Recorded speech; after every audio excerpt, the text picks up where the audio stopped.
اس نے سیٹ کے بیک سے پشت ٹکا کر آنکھیں مون لی۔ اس کے رخساروں پر پھیلتے ہوئے آنسو کے قطرے اجنبیت کے محیط اندھیرے میں وہ نہیں دیکھ سکتے تھے۔ تیمور علی خان تو صبح 10 بجے ہی بڑی حویلی پہنچ چکے تھے، مگر بابا صاحب کہیں گئے ہوئے تھے۔ عالمتاب کی خوابگاہ میں وہ بڑے بھائی بصیر علی خان، عالمتاب اور رئیسہ بیگم کے ہمراہ بیٹھے تھے۔ وہ چاروں تیمور علی خان سے اس حیرت ناک واقعے پر گفتگو کر رہے تھے۔ تمہیں تو اس معاملے میں پڑھنا ہی نہیں چاہیے تھا، کم ہوئی ہے تمہارے ساتھ، بڑے ابا سنجیدگی سے کہہ رہے تھے۔ ہم کسی ایک فرد کے لیے کچھ نہیں کر رہے، ہمارے سامنے ساری حویلی کا سوال تھا۔ تیمور علی خان نے بھی اسی انداز میں جواب دیا۔ وہ بیوقوف لڑکی بہت کچھ کرنے کے در پر تھی۔ ہم نے تو بہت سے الزام اپنے سر لے کر بہت سے لوگوں کو ریلیف دیا ہے، ان میں وہ بھی شامل ہیں جن سے قیامت تک کسی بھلائی کی ہمیں امید نہیں۔ اور پھر اصولاً غیر فطری و غیر انسانی طرز عمل مشکلات ہی پیدا کرتا ہے، مسائل حل نہیں کرتا۔ اگر ہم اسے یہاں پہنچا دیتے اور وہ بعد میں کہیں اور چلی جاتی تو اس نقصان کی تلافی کیونکہ ممکن ہوتی۔ ہم جان چکے تھے کہ وہ اپنے فیصلے پر بہت مضبوط ہے، اسے سمجھایا نہیں جا سکتا۔ بڑی حویلی میں صرف یاور علی خان نہیں رہتے، اور بہت سے لوگ رہتے ہیں جن کی محنت سے بڑی حویلی کا بھرم قائم ہے۔ سند کے جواب میں ضد، یہ کوئی دانائی تو نہیں ہے۔ تمہیں چاہیے تھا کہ تم بابا صاحب سے رابطہ کرتے، تمہیں اپنے سر مصیبت مول لینے کی ضرورت کیا تھی؟ بصیر علی خان نے بھی اپنے دیر پا خاموشی توڑی۔ بصیر ٹھیک کہہ رہے ہیں، رئیسہ بیگم نے جلدی سے یوں کہا جیسے وہ بھی یہی کہنا چاہ رہی تھی۔ یہ صرف ہمارا فیصلہ نہیں تھا، اس کی ماں بھی موجود ہے جو ہمیشہ سے اپنے بچوں کو اپنے ساتھ رکھنے کی خواہش مند تھی۔ بچوں کے چھین لیے جانے پر جس نے ساری دنیا چھوڑ دی، روشانی کی ماں زندہ ہے۔ اس حقیقت کو کیوں بھول جاتے ہیں آپ لوگ؟ وہ ضد ہو کر گویا ہوئے۔ ٹھیک، تو پھر تمہیں چاہیے تھا کہ اسے سرائے میں روک لیتے، اسے واپس حویلی بھیجنے کی کیا ضرورت تھی؟ بڑے ابا نے اپنا خیال پیش کیا۔ مجھے ہمیشہ اس لڑکی کی سرکشی سے خوف آتا تھا۔ میں بابا صاحب سے کہا کرتی تھی کہ یاور سے کہیں وہ روشی کو اپنے ساتھ رکھا کریں، اپنی نگرانی میں اس کی پرورش کریں، مگر وہ ہمیشہ ٹال دیتے تھے۔ عالمتاب نے اپنی سنہری چوڑیوں کو ہاتھ سے ادھر ادھر کرتے ہوئے ناگوار لہجے میں کہا۔ بھابھی بیگم، اس طرح کے کیسز میں تو بچے کمپلیکس کا شکار ہو ہی جاتے ہیں، بصیر علی خان نے سمجھایا۔ ہم تو تیمور کو کہہ رہے ہیں کہ انہیں یہ انتہائی قدم نہیں اٹھانا چاہیے تھا۔ جب وہ خود کو ہمیشہ کے لیے پس منظر میں لے جا چکی ہیں تو انہیں ایکٹیو ہونے کا کیا حق پہنچتا ہے؟ بچے اس کے بغیر ہی بہت سے اہم مرحلوں سے گزرے ہیں، بڑے ابا نے خاصے تند لہجے میں کہا۔ اس نے بہت سے فیصلے دیوانہ وار کیے ہیں، اور ایسے فیصلے ہمیشہ دکھ پہنچاتے ہیں۔ گناہ گار و بے گناہ سب لپیٹے میں آ جاتے ہیں۔ رئیسہ بیگم کا لہجہ تلخ تھا۔ تیمور علی خان نے بہن کا چہرہ بغور دیکھا۔ اب ان باتوں کا مطلب بی جان؟ جلے ہوئے زخموں کی راکھ پر بیٹھ کر تعمیر نو کی منصوبہ بندی کی جاتی ہے، صرف ماتم نہیں۔ یاور بھائی رات اسے ساتھ لے گئے ہیں، تعمیر نو کے سارے منصوبے خاک میں ملے سمجھو۔ بصیر علی خان نے اپنی دانش میں حقیقت کی جانب توجہ دلائی۔ ہمارے لیے یہ اطمینان کافی ہے کہ وہ انہی کی اولاد ہے۔ اتنی آسان نہیں ہوگی ان کے لیے، محض وقت ضائع کریں گے۔ ہم نے ایک نگاہ میں اسے تول لیا تھا، اور وہ اپنی اولاد کو نہیں سمجھ سکتے؟ تیمور علی خان کے لہجے میں تلخی بھی تھی اور استہزاء بھی۔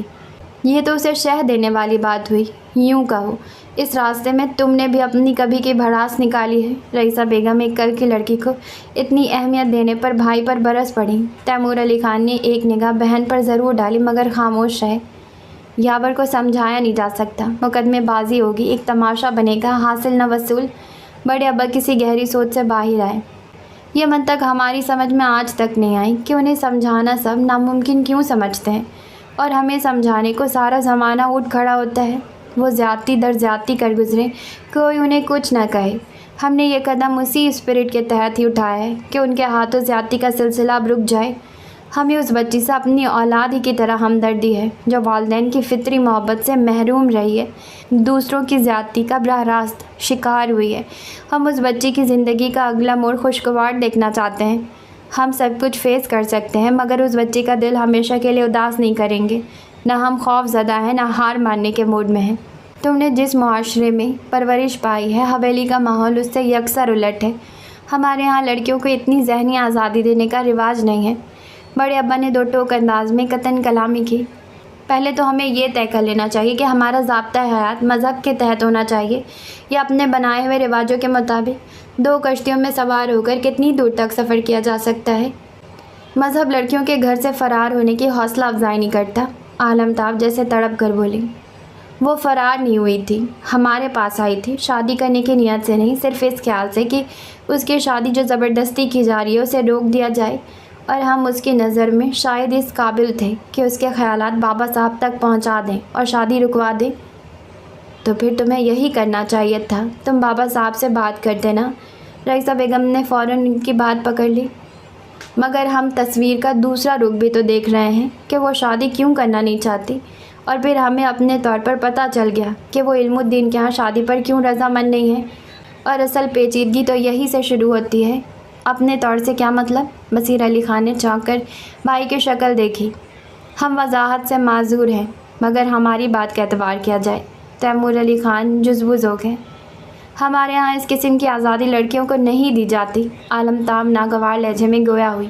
وہ کسی قسم کی معیوب حرکت میں ملوث نہیں پائی گئی۔ تیمور علی خان نے بے ساختہ انداز میں دفع کیا۔ یہ کیا کم معیوب حرکت ہے کہ وہ بلا اجازت حویلی سے نکل کھڑی ہوئی تھی اور پیچھے پیچھے وہ چل دیا۔ عالمتاب صاحب کا انداز میں گویا ہوئی۔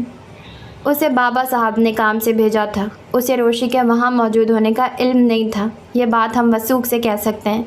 تیمور علی خان مضبوط لہجے میں کہہ رہے تھے۔ وہ یاور علی خان کی بیٹی ہے، اس کے معاملے میں تم نے مداخلت کر کے بہت برا کیا ہے، کاش یہ بات تمہارے سمجھ میں آ سکتی ہے۔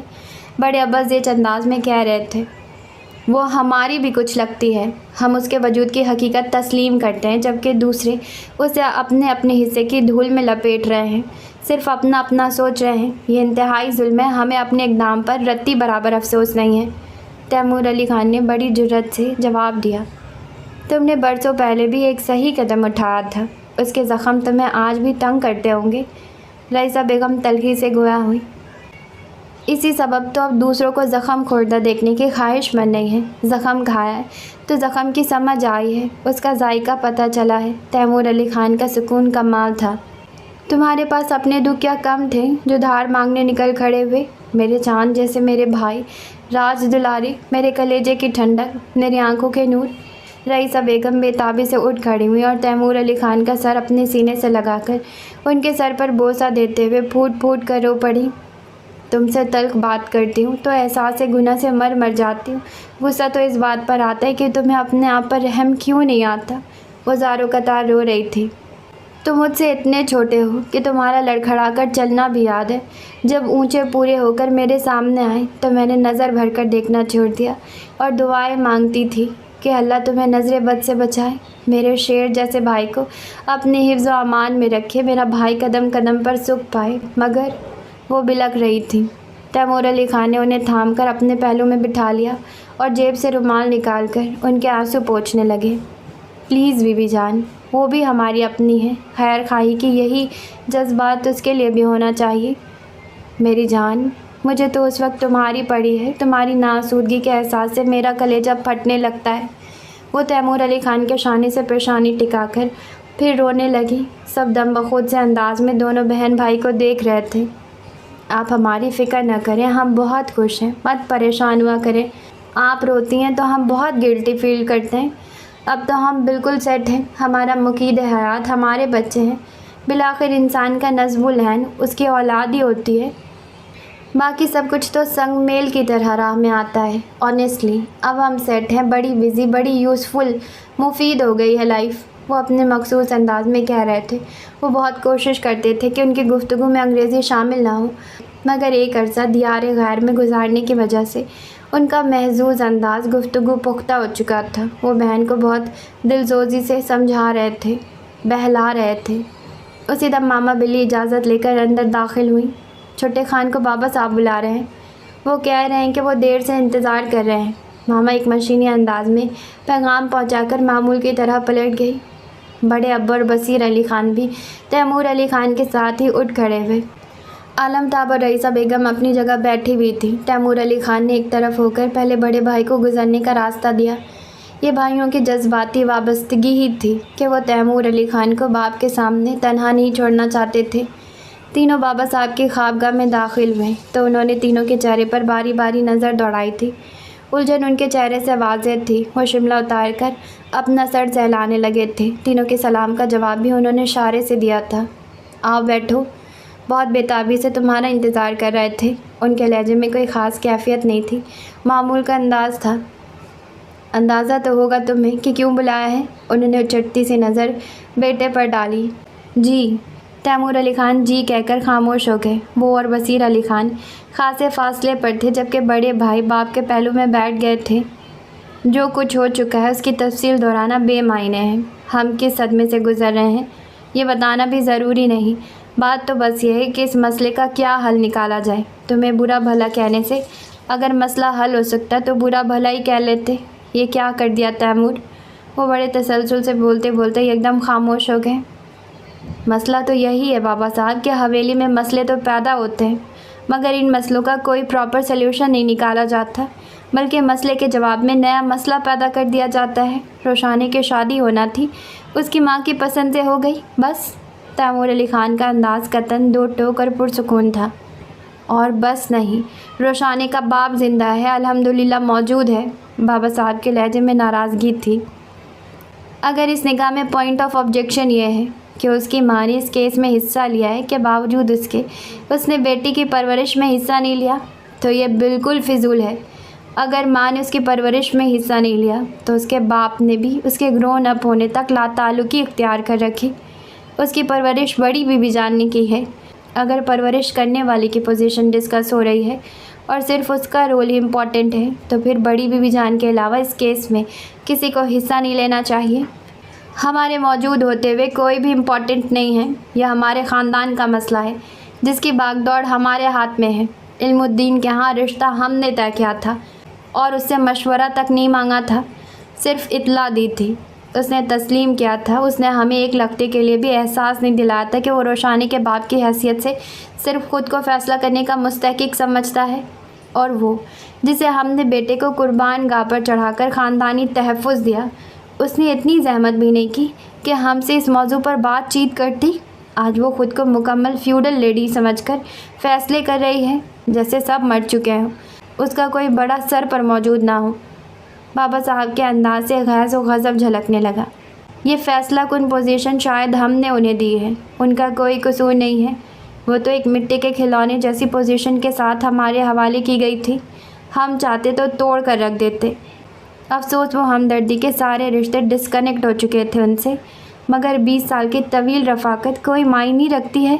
انہوں نے تو جی بھر کر ہم سے لا تعلقی کا اظہار کیا ہے، ان کی ہم سے کبھی کوئی ڈیمانڈ نہیں رہی ہے، مگر ہم جانتے ہیں وہ ان دونوں بچوں کے لیے کتنا روئی ہیں جنہیں محض انتقاماً ان سے دور کیا گیا تھا۔ انہوں نے پہلی بار ہم سے کچھ مانگا، وہ بھی اپنی ذات کے لیے نہیں، اپنی بیٹی کے لیے۔ جو ماں خود ظلم کا شکار ہوئی ہو وہ اپنی اولاد کے ساتھ ذاتی کے احساس سے پاگل ہو جاتی ہے۔ مگر تم نے ہم سے تو کچھ کہا ہوتا۔ بابا صاحب نے بات کاٹ دی۔ اگر کوئی اچھا امکان نظر آتا تو ہم پہلی فرصت میں آپ سے بات کرتے۔ بابا صاحب، باری عبدالعلی مہندی کی اولاد ہے، ہمارے دوست کا بیٹا ہے، اور ہمارے بھائی کا تو یہ حال ہے کہ سرائے سے گزر کر آنے والے ہوا میں سانس لینا بھی پسند نہ کرے۔ تیمور علی خان کا لہجہ تلخ ہونے لگا۔ یہ غلط ہے، یاور باری کے لیے بہت نرم گوشہ رکھتے ہیں۔ بابا صاحب نے اختلاف کیا، مگر کسی معتبر انسانی رشتے کے حوالے سے نہیں، ایک غلام کی اندھی تابعداری اور ایفیشنسی کی وجہ سے۔ تیمور علی خان نے فوراً کہا، اتنے پڑھے لکھے روشن دماغ غلام بھلا کہیں ملتے ہیں؟ تیمور علی خان نے بھی بہت خفی سے ناراضگی کا مظاہرہ کیا۔ یہ تم ہمیں الزام دے رہے ہو؟ ہم نے اسے بہت محبت کی ہے، اسے اپنے ساتھ بٹھایا ہے، کھانا کھلایا ہے، وہ کہیں سے واپس آیا تو یہ تک نہیں پوچھا کہ کہاں سے آیا ہے۔ بابا صاحب کے غصے نے دکھ کی جگہ لے لی۔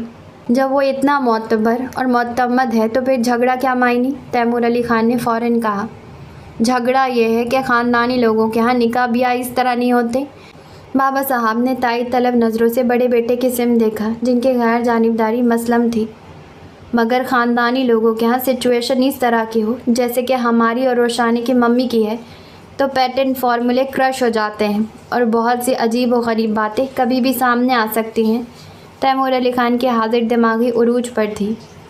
تیمور، تمہیں احساس ہے کہ ہم کس عظیم دکھ سے دوچار ہیں؟ بابا صاحب کی آواز سے شکستگی سی ٹپکنے لگی۔ تم نے تو ہمارا جلال، ہماری آن، ہمارا اعتماد مٹی کر دیا۔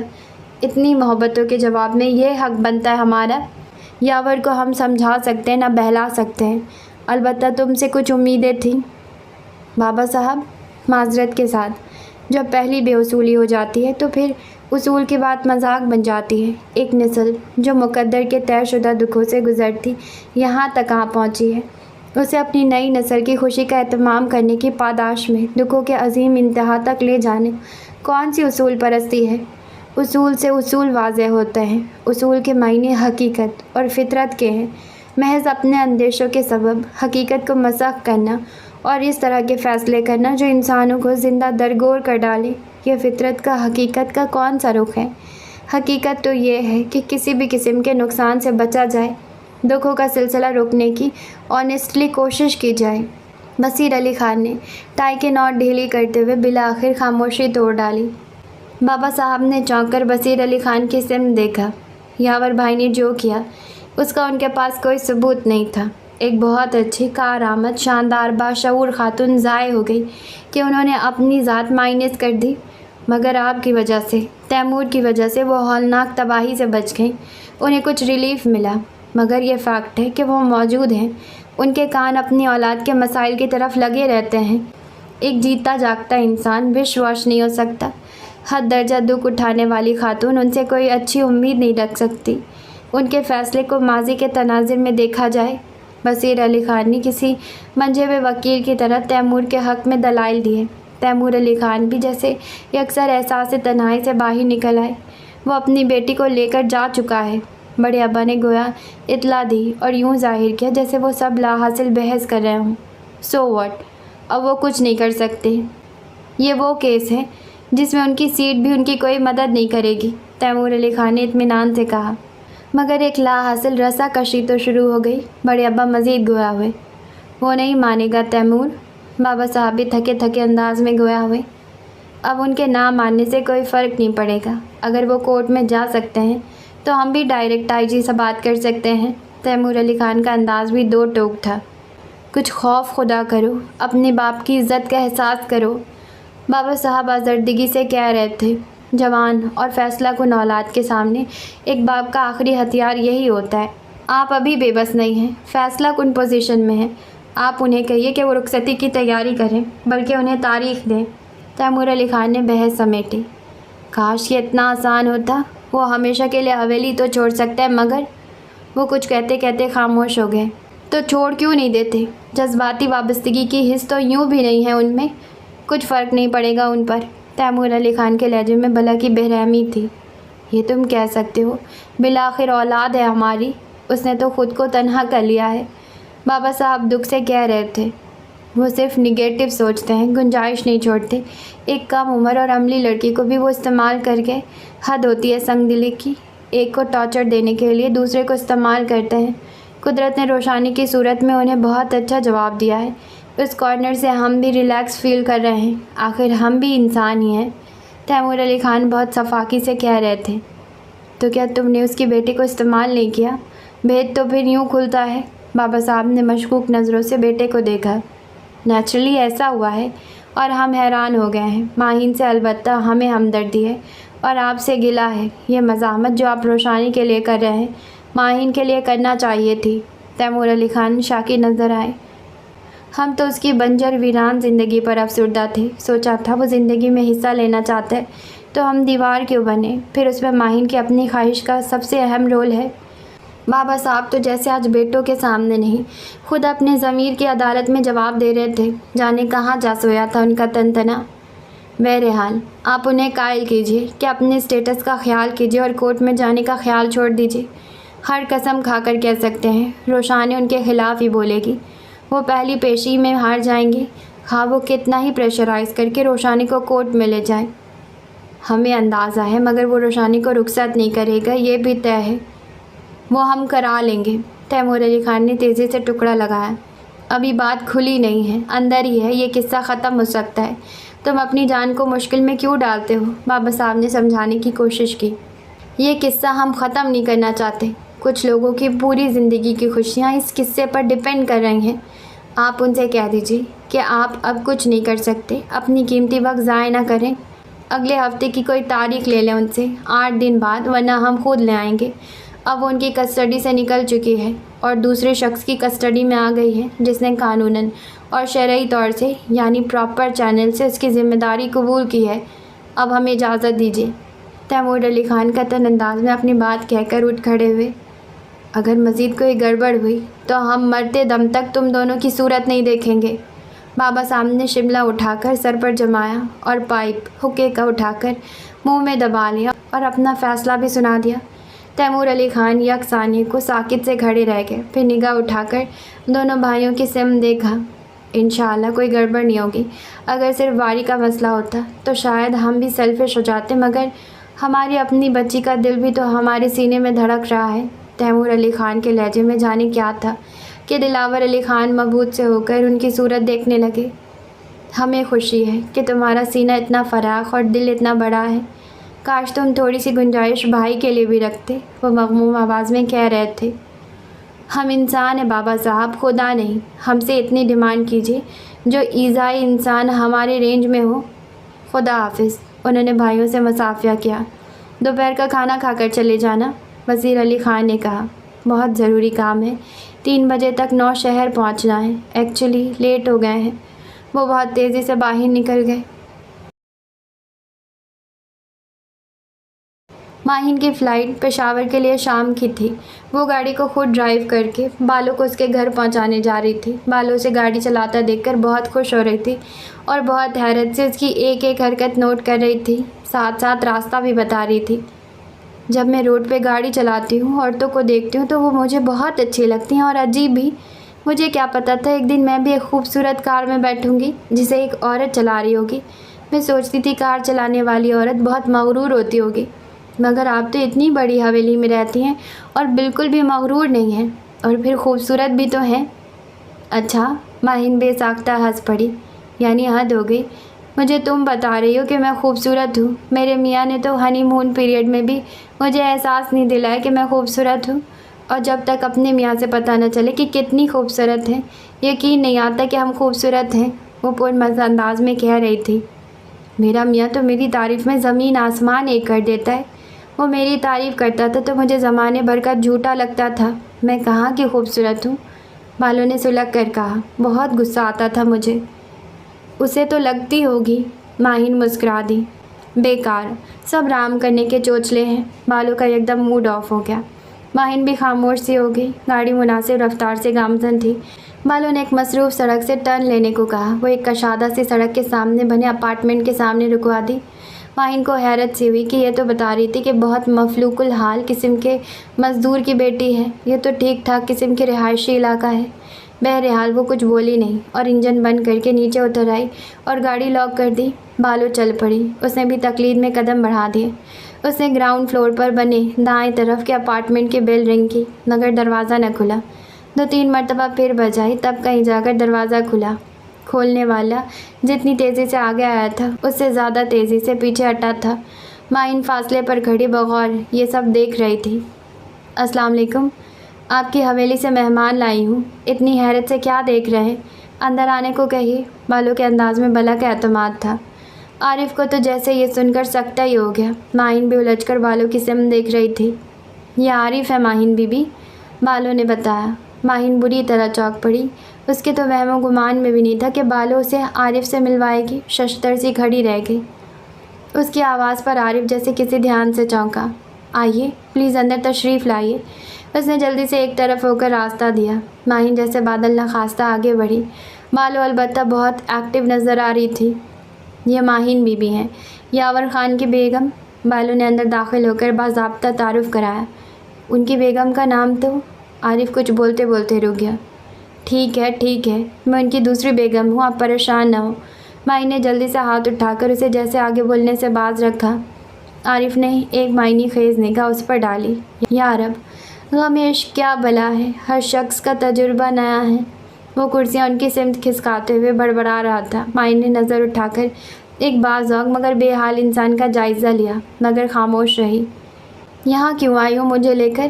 اس نے بیٹھتے ہوئے سرگوشی میں بالو سے دریافت کیا۔ ان سے ملا نہیں، اس نے جواب دیا۔ مگر میں نے تو تم سے اس قسم کی کوئی بات نہیں کی تھی، وہ ناراضگی سے گویا ہوئی۔ میں نے سوچا آپ انہیں دیکھ لیں، شاید آپ کچھ کر سکیں میرے لیے۔ عارف ایک بغلی دروازے میں غائب ہو چکا تھا۔ بالو پھر بھی بہت آہستگی سے کہہ رہی تھی، وہ تو اب اپنا بھی نہیں ہے، تمہارا کیا خاک ہوگا؟ نان سینس، ماہی نے ناراضگی سے کہا۔ کیوں لائی ہو مجھے اس کے پاس؟ تمہاری عقل میں ابھی تک میری بات نہیں آئی؟ میں بے ٹھکانہ ہو گئی ہوں بیوی، مجھے ٹھکانہ دلوا دیں۔ میری ماں میرا جینا حرام کر دے گی۔ میں یہی سوچ کر آپ کے ساتھ کراچی آئی تھی۔ آپ کو میری ماں کا پتہ نہیں؟ ماں ہی سب ایک جیسی ہوتی ہیں، صرف اپنی اولاد پر ہی تو حکمرانی ہوتی ہے ان کی، جو چاہتی ہیں کہہ لیتی ہیں، مگر محبت بھی خالص صورت میں یہی ہوتی ہے۔ خوفزدہ ہونے کی ضرورت نہیں، میں بھی تمہاری خیر خبر لیتی رہوں گی۔ آپ اس سے بات تو کر کے دیکھیں۔ بالو نے ہچکچاتے ہوئے اس کی بات کاٹ دی۔ تیری جانے اس سے کتنی باتیں ملاقاتیں ہوئی ہوں گی، مگر تو اب بھی نہیں سمجھی، اور میں ایک نظر میں اسے جان گئی۔ اس کا دل برباد ہے۔ جس کا دل برباد ہو اسے گھر آباد کرنے سے دلچسپی نہیں ہوتی۔ جس کا یہ سودائی ہے اسے تو دیکھ آئی ہے۔ جاگیردار جانے کیسے بچ گئے، کیا شیشے میں رنگ بھرے تھے قدرت نے۔ اس کا دماغ ایسے ہی خراب نہیں ہے، مجبور ہے بیچارہ۔ چل اٹھ، اپنے گھر لے چل، مجھے 3 بجے ایئرپورٹ پہنچنا ہے۔ بی بی، ایک دفعہ کی کوشش میں کیا حرج ہے؟ بالو کے لہجے سے یاسر ٹپکنے لگی۔ بیگم صاحبہ ٹھیک کہہ رہی ہیں بھابھی۔ عارف 2 کولڈ ڈرنکس ہاتھوں میں تھامے اندر داخل ہوا۔ بالو نے اس کے منہ سے بھابھی سن کر وہ اذیت محسوس کی جس کی تشریح وہ الفاظ میں کبھی نہیں کر سکتی تھی، گویا اس نے ان کی بات سن لی تھی۔ ابھی تو مرض میں ذرا بھر افاقہ نہیں، ابھی تو حالت بدستور ہے، ابھی تو ہم اپنے قابل بھی نہیں ہیں۔ شکست خواب گزشتہ پر نوح خوانی ہوئی، پھر اس کے بعد سجی محفل شبیتا خواب۔ بس ایک خواب میں مسلسل میں رہ کر زندگی کٹ رہی ہے اب تو۔ ایک ماں تھی، کبھی کبھی وہ حقیقت حال میں گھسیٹ لاتی تھی، وہ بھی اپنی بہشت میں واپس ہوئی۔ بالو نے چونک کر اس کی صورت دیکھی، وہ اسے بوتل تھما رہا تھا۔ ماہین اس کی ذہنی اڑان بھاپ کر بالو کی حماقت پر جی بھر کر سر پیٹ لینا چاہتی تھی۔ کس قدر خوار کرتی ہیں خود کو یہ بسی بسائی لڑکیاں۔ کہاں وہ ایک کلاسیکل ذہن کا مس فٹ انسان، کہاں یہ جس کی سمجھ میں اس کی سیدھی بات بھی مشکل سے آئے، اپنی ذات پر حکومت کرنے والا سودائی، تقاضوں سے ماورا، کہاں یہ جسے آسائش بھی چاہیے اور خوش شکل اظہار محبت کرنے والا جیون ساتھی بھی، اور یہ دونوں حالتوں میں مکمل مایوس کرنے والا۔ اس نے جلدی جلدی 2-3 گھونٹ بھرے اور بوتل تپائی پر رکھ کر اٹھ کھڑی ہوئی۔ چلو بالو جلدی کرو، مجھے دیر ہو رہی ہے۔ اس کا اتنا بے ساختہ اور قطن انداز کہ بالو ہڑبڑا کر کھڑی ہو گئی۔ بہت اچھا ہوا آپ انہیں مل گئی، وہ کویت چلا گیا ہے، مگر میں اسے سمجھا سکتا ہوں، آپ انہیں سمجھا لیجیے۔ ابھی کوئی لکھائی پڑھائی نہیں ہوئی، میں کیونکہ بے ایمان نہیں ہوں اس لیے میری آواز میں طاقت ہے، میں اسے گریبان سے پکڑ کر بھی لا سکتا ہوں۔ کیا صورت بہت زیادہ اچھی ہو تبھی کسی کی محبت ملتی ہے، بالو بھرائی ہوئی آواز میں کہتے ہوئے چادر ٹھیک کر رہی تھی۔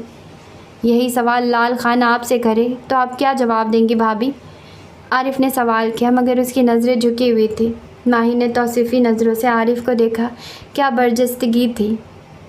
یہ جو ہم کسی پر ایک بار مر مٹ جانے والے لوگ ہوتے ہیں نا بھابھی، بہت پارسا ہوتے ہیں، بہت مغرور بنا دیتا ہے ہمیشہ، اپنی دیانتداری پر خود کو شاباش دیتے رہتے ہیں۔ اس کا اپنا نشہ ہے اور لوگوں کو اس گھر میں وحشت و ویرانی محسوس ہوتی ہے۔ کوئی ہم سے پوچھے کیا رونق لگی رہتی ہے ادھر؟ کبھی وہ لال کپڑوں میں اس کرسی پر ہوتی ہے، کبھی گہرے ہرے لباس میں ادھر باورچی خانے میں۔ میں سو جاتا ہوں اور وہ میرے گھر میں گھومتی ہے، میں آنکھیں موندے اس کی چوڑیوں کی چھن چھن سنتا رہتا ہوں۔ صبح آنکھ کھلتی ہے تو وہ پودوں کو پانی دیتے ہوئے بہت خوبصورت گیت گنگنا رہی ہوتی ہے۔ کبھی کبھی وہ روتی بھی بہت ہے۔ آدھی رات کو ایک دم میرے چہرے پر اس کے آنسو گرتے ہیں، میری آنکھیں پٹ سے کھل جاتی ہیں۔ ایک رات وہ بہت بلک بلک کر رو رہی تھی، میں اس کے سامنے دامن پھیلا کر اس طرح بیٹھ گیا جیسے نماز کے وقت بیٹھتے ہیں۔ میرا سارا دامن بھیگ گیا اور پھر میں گھنٹوں پریشان رہا کہ کہیں یہ سوکھ نہ جائے۔ بیگم صاحبہ، برسوں ہو گئے کبھی ایسا نہیں ہوا کہ وہ میرے ساتھ نہ ہو۔ ماہین کی آنکھوں سے بے ساختہ آنسو روا ہو گئے۔ اس نے جلدی سے چہرہ موڑ کر گلاسز آنکھوں پر چڑھا لیے۔ آؤ بالو، اس نے ہکا بکا کھڑی بالو کو متوجہ کیا۔ وہ کشا کشا حیران پریشان ماہین کے پیچھے چل پڑی۔ خدا حافظ عارف، ماہین نے بھی کسی خواب کی کیفیت میں باہر نکلتے ہوئے کہا۔ یہ بڑے خاص، بڑے نایاب لوگ ہوتے ہیں، ان کی زیارت کی جاتی ہے، ملاقات نہیں کی جاتی۔ اب یہ اڑان بھرے گا اور اپنے اصل کی جانب بہت خالص ہو کر، بہت نکھر کر پہنچے گا۔ ان ایماندار لوگوں کی دنیا میں مخل نہیں ہوتے۔ یہ کوئی بزرگ تو نہیں ہے؟ بالو نے گمسم کیفیت سے باہر آ کر قدرے تلخی سے کہا۔ مٹی بڑی زرخیز ہے، توبہ کی توفیق ملنے کی دیر ہے۔ یہ راستہ تیری منزل کی طرف نہیں جاتا۔ چل تو مجھے اپنے گھر کا پتہ بتا۔ لے چلو بی بی گھر، میری ہڈیوں کا سورما بنا دے گی اماں۔ بالو دل گرفتہ انداز میں گویا ہوئی۔ کچھ نہیں کہے گی، میں جو ساتھ جا رہی ہوں وہ تو اتنی پریشان ہوگی کہ جانے کتنی منتیں مان کر بیٹھی تیری راہ دیکھتی ہوں گی۔ ماں کی سمجھ اس وقت اچھی طرح آتی ہے جب عورت خود ماں بن جاتی ہے۔ سارے خوف نکال پھینک، آگے کی سوچ۔ یہ بتا، لال خان نے تجھے 3 طلاقیں دی تھی یا کاغذ پر کچھ لکھ کر دیا تھا؟ ماہین خاصی تیز ڈرائیو کر رہی تھی۔ اس کا اب کیا ذکر؟ بالو ناگواری سے بولی۔ اسی کا تو ذکر رہ گیا اب تیری زندگی میں۔ سائے کے پیچھے دوڑ رہی ہے، ہوش نہیں ہے۔ جب کسی کے دل میں مطربہ جیسی عورت بس جاتی ہے پھر اس دل میں کوئی اور نہیں بستا۔ وہ تو ہر آن ہر لمحے اس کے ساتھ جی رہا ہے، نہ اس کا گھر خالی ہے نہ دل۔ تیرے ساتھ معاملہ دوسرا ہے۔ تیرے دل پر اب ایک بچہ قبضہ جمائے گا، پھر تو جاگ جائے گی۔ اگر یہ بچہ بھی تجھے نہ جگا سکا تو تیرا دل وہ نہیں جو محبت کے لیے خاص ہوتا ہے، اور جب دل خاص نہیں تو زارداد بھی خاص نہیں۔ پھر وقت اور حالات تجھے خود بخود سب کچھ بھلانے پر مجبور کر دیں گے۔ مطربہ کا عارف بھی تجھے یاد نہیں رہے گا۔ ہوا دراصل کچھ یوں ہے کہ طبیعت لال خان سے بیزار تھی، بس اس کا رد عمل ہوا ہے۔ قریب ترین عارف ہی تھا۔ ماہین خود کلامی کے انداز میں گویا ہوئی۔ جی؟ بالو ٹھیک سے سن نہیں پائی۔ کچھ نہیں۔ اب کس طرف جانا ہے؟ اورنگی ٹاؤن تو آ گیا؟ ماہین نے جیسے سر جھٹک کر خیالات کی یلغار سے جان چھڑاتے ہوئے پوچھا۔ مین مارکیٹ کی طرف، چاند بابو کے ہوٹل کے پیچھے، بالو پتہ سمجھانے لگی، مگر اس کا انداز بہت دل گرفتہ سا تھا۔ ماہین کی گاڑی گلی میں داخل ہوئی تو کھیل کود میں مگن ڈھیروں بچوں نے گاڑی کو گھیر لیا۔ انہی میں بالو کا بھائی بھی تھا، جو بالو کو گاڑی میں دیکھ کر ماں کو خبر دینے دوڑ گیا تھا۔ ماہین نے گاڑی لاک کر کے بچوں کے اجتماع پر ایک تشویش بھری نظر دوڑائی۔ یہ گاڑی کو کوئی نقصان تو نہیں پہنچائیں گے؟ اس نے فکر مندی سے بالو کی طرف دیکھتے ہوئے گلاسز اتار دیے۔ نہیں بی بی، گاڑی اچھی ہے اس لیے شوق سے دیکھ رہے ہیں۔ آپ فکر نہ کریں، میں اپنے بھائی سے کہہ دوں گی گاڑی کے دھیان رکھے۔ بالو ایک دم بہت مزاحمل نظر آنے لگی، تھکی تھکی اور شکست خوردہ سی۔ وہ ماہین سے آگے چلتے ہوئے اپنے گھر کے دروازے پر پہنچ گئی تھی، بدرنگ لوہے کے دروازے پر۔ اس نے ہچکچاتے ہوئے ہاتھ رکھا اور دباؤ ڈالتے ہوئے پلٹ کر ماہین کی سمت دیکھا تھا۔ دونوں آگے پیچھے اندر داخل ہوئی۔ ماں کو اطلاع مل گئی تھی۔ وہ حیرت سے گم، بالو کے بجائے ماہین کی سمت متوجہ تھی۔ سکتے کسی کیفیت تھی، ایسے سناٹے میں گھر گئی تھی جو گھٹا چھانے کے بعد پہلی بوند پڑنے سے پہلے ہوتا ہے۔ اس کا باپ نظر نہیں آیا۔ دوسرے بہن بھائی ماں کے ارد گرد اس طرح کھڑے ہو کر دونوں کو دیکھ رہے تھے جیسے چیل کی آواز سن کر چوزے مرغی کے پاس دوڑتے ہوئے پہنچتے ہیں۔ السلام علیکم اماں۔ بالو کی آواز نہایت پست تھی۔ بالو کی ماں آنن فانن گہری نیند سے جاگ گئی۔ اس نے شاید بالو کا سلام سنا نہیں تھا، مگر خود اس نے ماہین کو حیرت چھپانے کی کوشش کرتے ہوئے سلام کیا۔ کہاں سے لائی ہیں آپ اس منوس کو؟ وہ ایک کونے سے موڑھا اٹھا کر ماہین کی طرف بڑھی۔ تمام حسیات کے بیدار ہوتے ہی منفی مثبت بھی اجاگر ہونے لگا۔ ایسے نہ کہیں، بگڑی بات کو بنانے سے ہی زندگی میں سہولت آتی ہے۔ آگ پر آگ ڈالنے سے تو آنچ ہی تیز ہوتی ہے، ہو جاتی ہے انسان سے غلطی۔ آپ اس کی ماں ہیں۔ نہیں ہوں میں اس کرم و جلی کی ماں۔ ایسے گھر میں بیاہ کر گئی تھی کہ سارے محلے میں ہماری عزت بن گئی تھی، ناشکری بد نصیب۔ بالو کی ماں کی آواز بلند ہونے لگی۔ ماہین موڑے پر بیٹھنے کے بجائے اس کی ماں کی طرف از خود بڑھی اور اس کے شانے پر ہاتھ رکھ دیا۔ یہ میرے پاس آ گئی تھی اور بالکل خیریت رہی۔ اگر اب آپ نے سختی کی تو اس کے سامنے صرف سمندر ہے، اس لیے کہ اب یہ میرے پاس بھی نہیں آ سکتی۔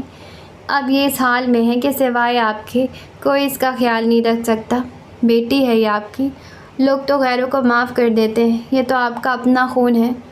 آپ اس کے ابا کو عارف کے پاس بھیجیں۔ لال خان کویت چلا گیا ہے، عارف خود اسے سمجھائے گا۔ یا تو لال خان خود پاکستان آ جائے گا یا پھر عارف کوشش کر کے اسے لال خان کے پاس بھجوا دے گا، مگر اس وقت آپ اس کا خیال کیجیے، یہ اپنے شوہر کے بچے کی ماں بننے والی ہے۔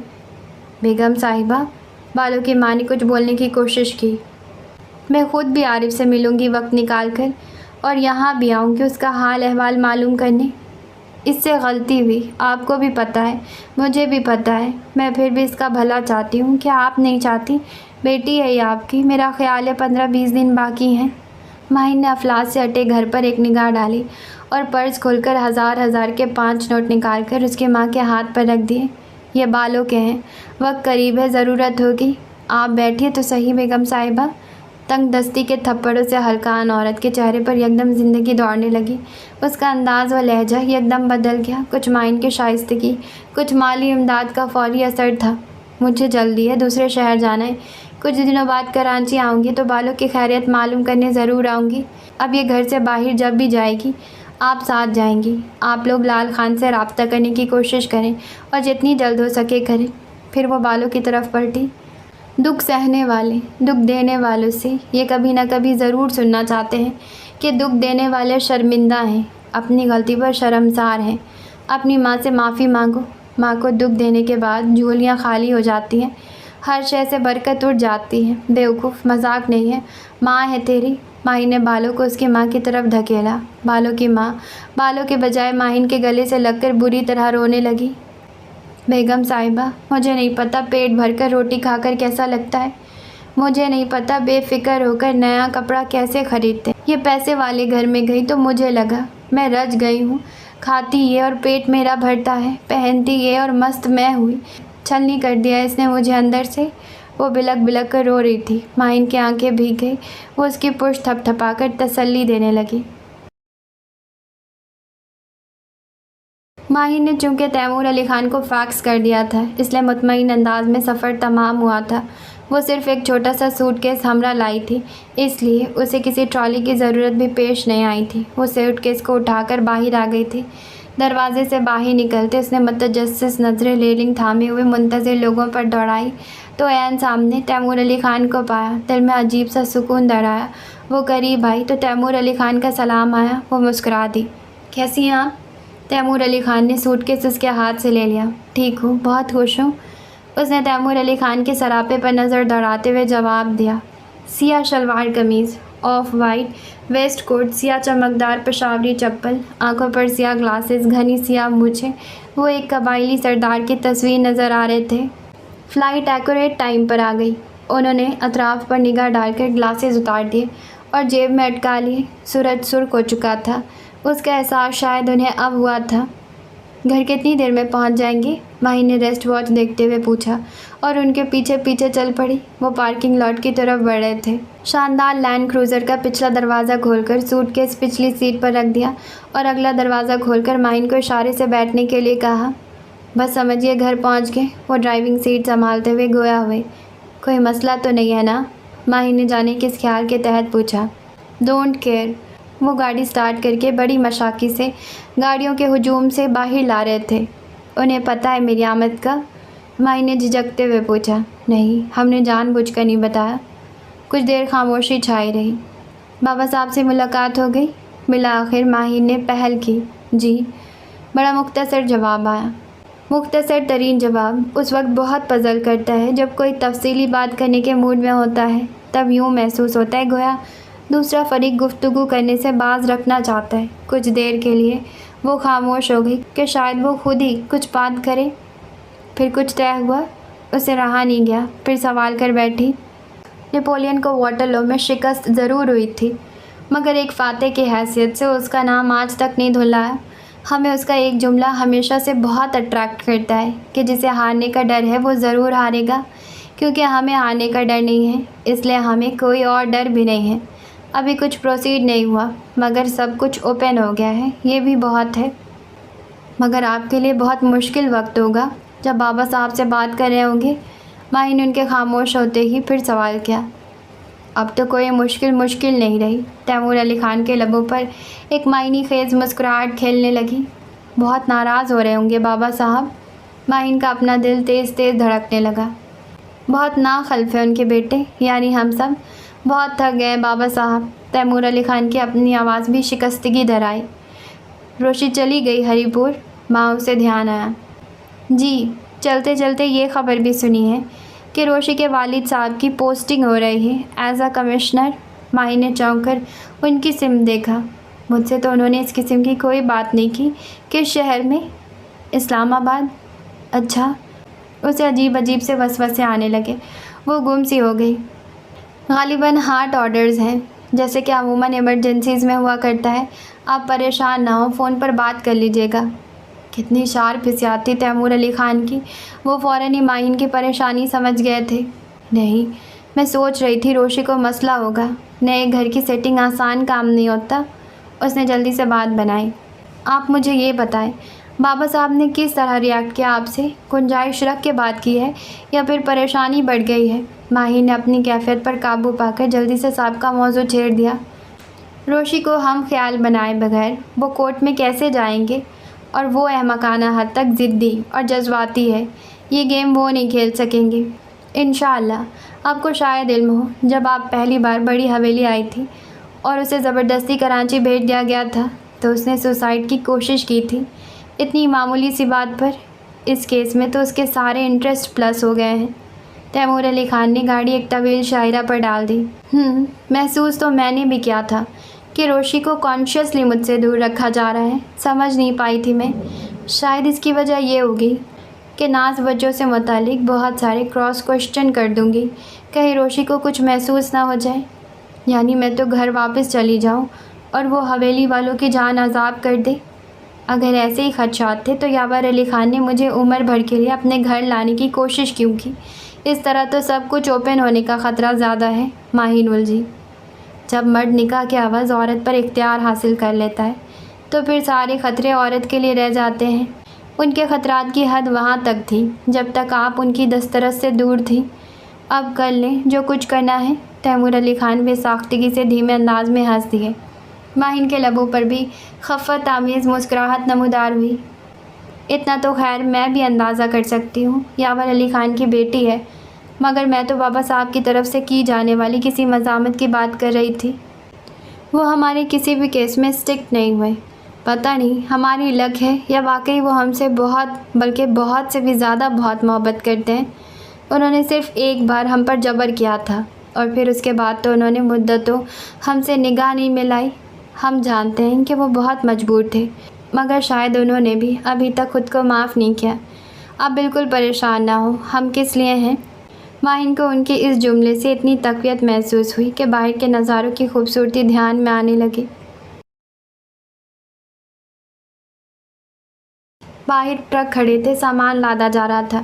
روشی تھک کے چور ہو چکی تھی۔ ملازم سے چائے کا کہہ کر وہ لاؤنج میں آ بیٹھی۔ اس درجہ بوریت تھی کہ مر جانے کو جی چاہتا تھا۔ یاور علی خان اسے صبح سے نظر نہیں آئے تھے۔ ملازموں سے ہی اس سے پوسٹنگ اور پیکنگ کی اطلاع ملی تھی۔ اسے ہر قدم پر ماہین یاد آ رہی تھی۔ خالہ ہوتی تو وہ آرام سے بڑی سوتی رہتی۔ انہیں تو یوں بھی گھر کی مصروفیت بہت اچھی لگتی ہے۔ ملازم کی لائی ہوئی مرچیں تک انہیں پسند نہیں آتی۔ چادر اوڑھ کر خود کریانہ اسٹور پہنچ جاتی ہیں۔ وہ تو بہت خوش ہوتی ہیں اس اٹھا پٹک سے۔ ابھی جانا رہ گیا تھا کراچی۔ میں تو کچھ نہیں کروں گی اسلام آباد جا کر، بندھا پڑا رہے گا سامان، خود کریں گے آخر۔ وہ کوف بھرے انداز میں پاؤں کرسی پر رکھے بیٹھی تھی۔ آتے جاتے کسی ملازم نے کسی وجہ سے اسے مخاطب کرنے کی کوشش کی تو اس نے جھلا کر ہاتھ ہلا دیا۔ پپا سے بولو جو بولنا ہے۔ پھر کسی نے اسے کلام کرنے کی جرات ہی نہیں کی۔ ملازم چائے کے ساتھ یاور علی خان کا پیغام بھی لایا کہ اپنے بیڈ روم میں بلا رہے ہیں۔ پیغام سن کر اس کا دل تو دھڑکا تھا، مگر بظاہر ہر خشک انداز میں بولی تھی، کہہ دینا چائے پی کر آتی ہوں۔ جتنی دیر چائے پیتی رہی ادھیڑ بن ہوتی رہی۔ یہ کہیں گے تو وہ کہوں گی، وہ کہیں گے تو یہ کہوں گی۔ خالہ آپ نے اچھا نہیں کیا ایسے موسم میں اکیلا چھوڑ کر گئی ہیں۔ 15-20 منٹ بعد جب اس نے بیڈ روم کا دروازہ تھپ تھپایا تو ہتھیلیوں میں پسینہ اتر آیا۔ یس۔ اجازت ملتے ہی وہ اندر داخل ہو گئی۔ مخصوص قسم کی خوشبو نے اس کا خیر مقدم کیا۔ جی پپا آپ نے بلایا؟ اس نے بند اے سی کی جانب دیکھا، یوں محسوس ہوا گویا مئی کے دن آ گئے ہوں۔ کوئی زیادہ لمبی چوڑی بات نہیں ہے، یہ کچھ پیپرز ہیں، ان پر سائن کرنا ہے۔ وہ میز کے نزدیک جا کھڑے ہوئے جہاں ایک فائل رکھی تھی۔ کس چیز کے پیپرز ہیں؟ اس نے گھبرا کر ان کی سم دیکھا۔ بلیک پینٹ، اور آف وائٹ شرٹ و بلیک ٹائی جس میں لگی قیمتی ٹائی پن کی جگمگاہٹ کا عکس ان کے چہرے تک پہنچ رہا تھا، کے ساتھ وہ نہایت معتدل، متوازن، مہذب اور اسمارٹ نظر آ رہے تھے، مگر روشی کو محض ایک بے شناخت سائے کی طرح محسوس ہوئے۔ پڑھ سکتی ہو؟ وہ ایک طرف ہو گئے، گویا اس کے قریب آنے کا اندیہ تھا۔ وہ بھی بے اختیار ٹیبل کے پاس آ گئی۔ بڑی بے تابی اور خوف کی کیفیت میں اس نے فائل کھولی۔ یاور علی خان اپنی ریوالونگ چیئر پر بیٹھ چکے تھے۔ روشی نے فائل کھولی اور یوں بدک کر پیچھے ہٹی گویا بچھو نے ڈنک مارا ہو۔ میں اس پر سائن نہیں کر سکتی پپا۔ ہاں، اگر آپ کہیں تو میں زہر کھا سکتی ہوں، خود کو شوٹ کر سکتی ہوں۔ مجھے یقین نہیں آ رہا کہ میں اپنے باپ کے گھر میں ہوں۔ ایسا لگ رہا ہے کہ اسٹیٹ ڈسپیوٹ میں مجھے کڈنیپ کیا گیا ہے اور گن پوائنٹ پر اپنے مطالبات تسلیم کرائے جا رہے ہیں۔ نہ بڑی بیوی جان ہے یہاں جو ایک بار مجھے ڈانٹتی ہیں تو بعد میں 10 بار میری پیشانی پر کس کرتی ہیں، نہ جواد بھائی ہیں جن سے میں لڑ بھی لیتی ہوں اور بہت سارے پیسے بھی مانگ لیتی ہوں۔ اگر آپ ہیں سو واٹ، زندگی میں کبھی لگا ہی نہیں کہ آپ میرے پپا ہیں۔ آپ حویلی آتے تھے تو بی بی جان کہتی تھی تمہارے پپا آئے ہیں، سلام کراؤ۔ بس میں آپ کو سلام کراتی تھی۔ میرے اور آپ کے بیچ صرف سلام ہے۔ آپ کو احساس دلایا گیا کہ میں خوش ہوں، مگر آپ کیوں میری خوشی کا احساس کریں گے؟ آپ کے کوٹ کے اندرونی جیکٹ میں رکھا ہوا جیسے ایک ریوالور ہوں میں، پیک ڈیمونیشن، جسے آپ خود کو ڈیفینڈ کرنے کے لیے جب چاہیں استعمال کریں۔ Shut up! پوری قوت کے ساتھ انہوں نے اس کے رخسار پر تماچا رسید کیا تھا۔ جانتا ہوں میں کس کی زبان بول رہی ہو۔ روشی رخسار پر ہاتھ رکھے دم بخود کھڑی رہ گئی۔ پپا، روشانے، میں خود کو شوٹ کر لوں گا، تمہارے اور کسی اور کے سامنے نہیں، کہ مجھے بلیک میل کیا جائے۔ ایموشنلی بلیک میل کر رہا ہوں تو میری اولاد ہو وہی کرو گی جو میں کہوں گا۔ آپ کو یقین ہوگا کہ میں آپ کی اولاد ہوں، مگر مجھے یقین ہے کہ آپ میرے والد ہیں۔ آپ دونوں بھائیوں کی جنگ ہے تو آپ مجھے کیوں استعمال کر رہے ہیں؟ کھل کر ایک دوسرے سے کیوں نہیں لڑتے؟ میں ایک ادھوری ذات ہوں، نہ ماں کے معنی جانتی ہوں، نہ باپ کے۔ باری بھی مجھ جیسا ہے۔ ہمیں بہت سی باتیں کامن ہیں، ہم انڈرسٹینڈ کر سکتے ہیں ایک دوسرے کو۔ جب آپ 18 سال تک بھلائی رکھتے ہیں کہ آپ کی کوئی بیٹی ہے تو باقی زندگی بھلائی رکھنے میں کیا حرج ہے؟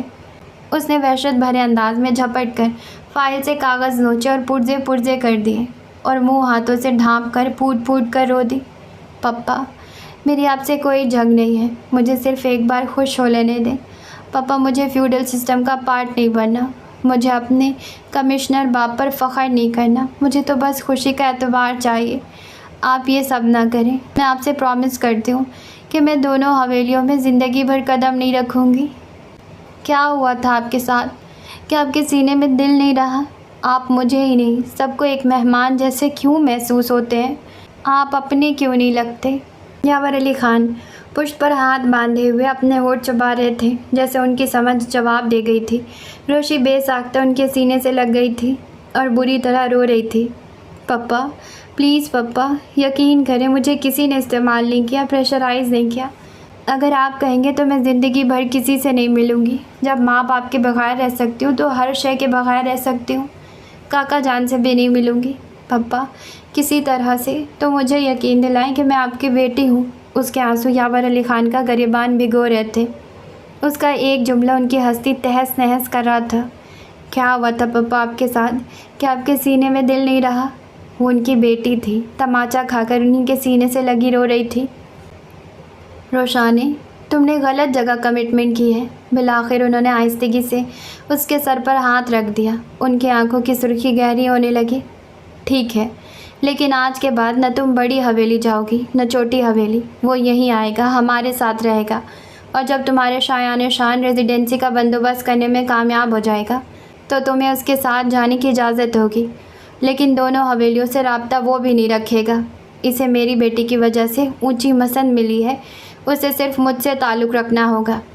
اگر اس کے قبیلے والے اس کی سرداری کا حق تسلیم کریں اور سردار بنانا چاہیں تو تمہیں میرا گھر چھوڑنے کی اجازت ہوگی۔ تم اس کے ساتھ اس کے قبیلے جا سکتی ہو، مگر دریا بستی یا سرائے نہیں۔ جانے کون کون سی مصلحتیں انہیں کس کس پیش بندی پر مجبور کر رہی تھی۔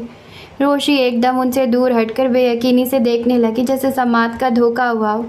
وہ کچھ کہہ رہے ہوں، وہ کچھ اور سمجھ رہی ہو۔ میرا خیال ہے مجھے کبھی اپنی بات دہرانے کی ضرورت پیش نہیں آئے گی. اب تم جا سکتی ہو. Be easy, be happy. وہ چیئر پر دوبارہ بیٹھ گئے اور کاغذ کے ٹکڑے سمیٹنے لگے. روشی کو یوں محسوس ہوا اس نے باپ کے ساتھ بہت زیادتی کی ہے. ایک حزن، ایک شکستگی ان کے چہرے سے آشکار تھی. تو آج کے لیے بس اتنا ہی. میں نے کوشش کی کہ میں سین ایٹ لیسٹ کمپلیٹ کر دوں، آپ کو یوں لٹکتا ہوا نہ چھوڑوں. تو روشی کے پاپا مان گئے ہیں، لیکن یہ کیسا ماننا ہوا کہ اسے سب سے دور کر دیا ہے. پتہ نہیں کیا کیا ہوتا ہے اور آخر میں کیا ہوگا، کیسے سب کچھ ٹھیک ہوگا. اور مجھے تو فکر لگی ہے کہ نازنین اور تیمور علی خان، ان کی آپس میں بانڈنگ بالکل اچھی نہیں ہے. تو ان کی بانڈنگ کیسے اچھی ہوگی، اور تیمور علی خان اور باری اور روشی دونوں ساتھ ساتھ خوش کیسے رہیں گے، کیسے ہیپی اینڈ ہوگا. تو یہ دیکھنے کے لیے میں بےتاب ہوں. اور مجھے لگتا ہے کہ اب 2 ایپیسوڈ اور رہ گئے ہیں صرف اور صرف.